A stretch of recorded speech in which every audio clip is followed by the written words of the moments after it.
మంత్రివర్యులు పెద్దలు జూపల్లి కృష్ణారావు గారు ఈనాటి మన ముఖ్య అతిథి మనము కాదు మన తర్వాతి తరానికి విద్యతోనే సర్వం సాధ్యమని నా భూతో నా భవిష్యత్ గతంలో ఎవరు ఆలోచన చేయలే రాబోయే రోజుల్లో ఆలోచన చేసే సాహసం కూడా చేయని ఒక నిర్ణయాత్మకమైనటువంటి ఆలోచనతో ఈ రోజు మనందరి మధ్యలకు వచ్చి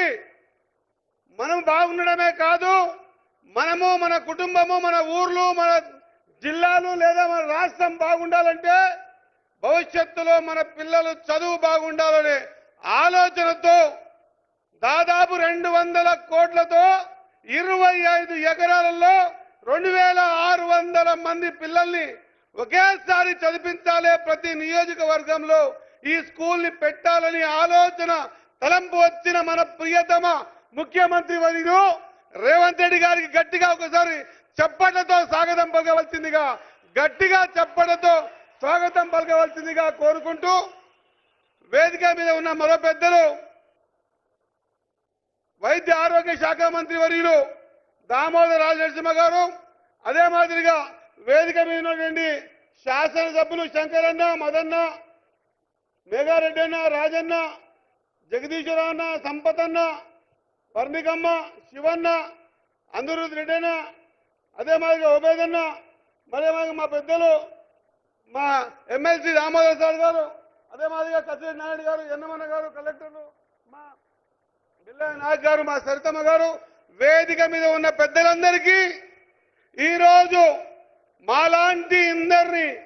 ఇంతమందిని వేదిక మీద మీ ముందు మాట్లాడడానికి అవకాశం కల్పించిన ప్రాణ సమానులైన కాంగ్రెస్ పార్టీ కార్యకర్తలకు పాదాభివందనాలు తెలియజేసుకుంటూ మీ అందరి ఆశీర్వాదం వల్లనే మీరు కోరుకున్న ప్రజాప్రభుత్వం వచ్చింది వచ్చిన తర్వాత ప్రతిదీ కూడా రోజుకు 18 గంటలు నేను ఈ ప్రజాప్రభుత్వంలో బీదలు బడుగులు బలహీన వర్గాలు తాడిత పీడిత ప్రజలు మైనార్టీలు అగ్రవర్ణాల్లో ఉన్నటువంటి పేదలందరికీ కూడా ఏమి చెయ్యగలుగుతాను అనేటువంటి ఆలోచన విధానంతో అనునిత్యం శ్రమిస్తూ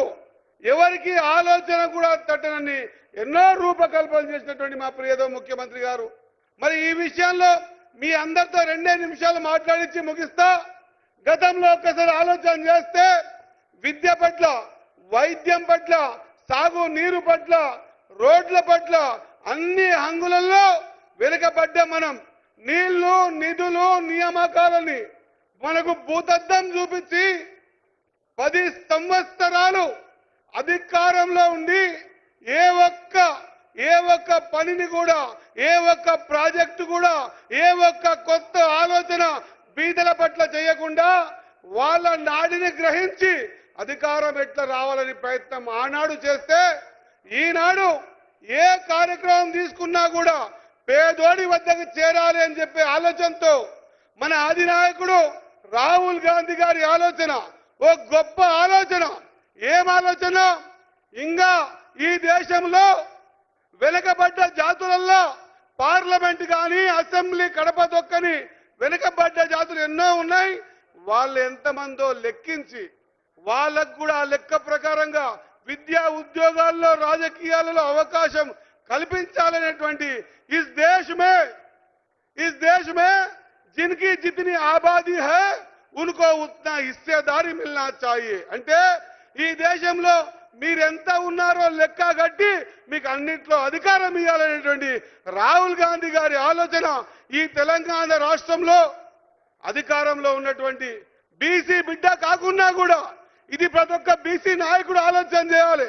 మా సోదరి మనుల ఆలోచన చేయాలి బీసీ బిడ్డ కాదు ఒక రెడ్డి బిడ్డ అయ్యుండి కూడా బీసీల కులగణన చేసి 42% రిజర్వేషన్ రాజకీయాల్లో ఇస్తామన్నటువంటి మహానాయకుడికి